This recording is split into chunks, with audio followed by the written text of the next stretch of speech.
Who's dumber, the regime in charge or the people that voted them in? On the surface, this might seem like it's a pretty easy question to figure out. But when you actually start looking at the examples, it becomes increasingly difficult to figure out which group is the dumber of the two. Here are two examples from just this week. So the King of England and the Queen Consort, Camilla, are visiting the US this week. And usually when foreign dignitaries and royalty visit, you have all sorts of pomp and circumstance that's trotted out there, and it's pretty standard fare, unless you have people in charge who have no idea what they're doing. And when we think about this regime, it's clear there's nobody in the regime that actually has any clue about how anything works. So the King of England is here, and this regime decides that the way to recognize the King of England is to post up the Australian flag all over the place for the arrival of the King of England. That is such a basic screw up that I thought that I was being punked when I saw articles and videos about that screw up. But no, it's totally legit.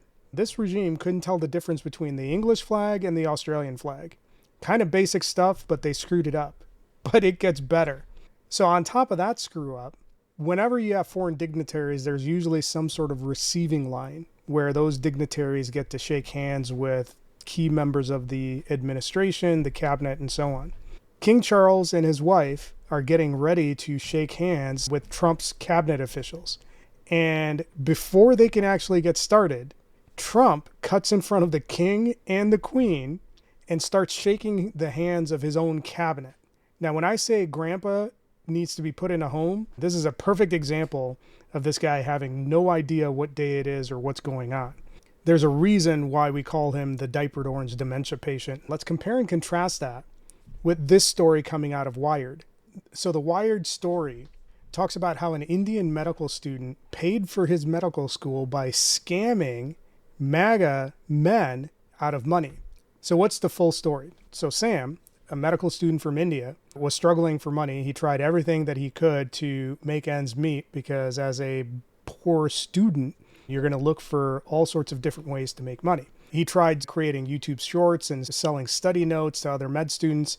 And it was only when he started scrolling his Instagram feed that he landed on the idea. Why not create an AI-generated girl using Nano Banana and then sell bikini pictures of her online? When he started doing that, he wasn't getting much traction.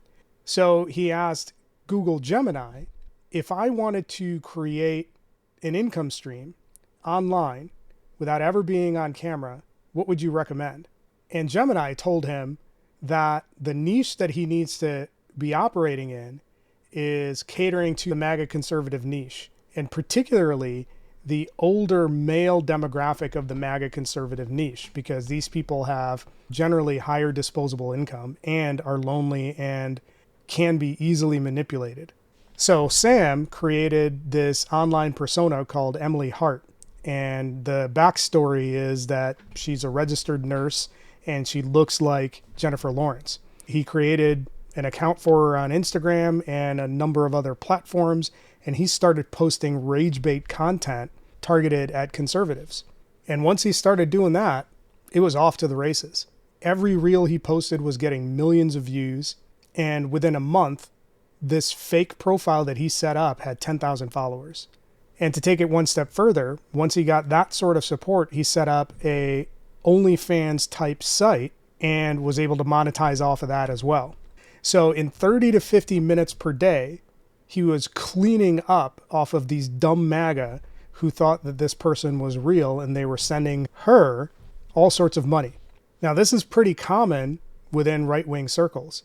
And you've seen it on all sorts of different profiles or platforms if you're on them, that these drooling, mouth-breathing morons in the red hats are usually falling for every thirst trap under the sun. Their comments histories give them away like you wouldn't believe. And what's interesting is that this guy saw an opportunity and he cleaned up. And I can't say I'm upset about it because these morons deserve every single bit of grief that they get. And if they're parted from their money, No one's going to cry about it. After all, these are the same people that are paying for all sorts of Trump gear that they'll never get. You know how the saying goes, a fool and their money are soon parted, and there is no bigger group of fools than the MAGA voter, and particularly MAGA men.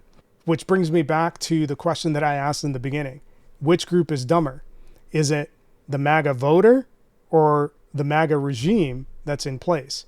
And with examples like this, it's difficult to figure out which of the two groups really represents the peak in human stupidity.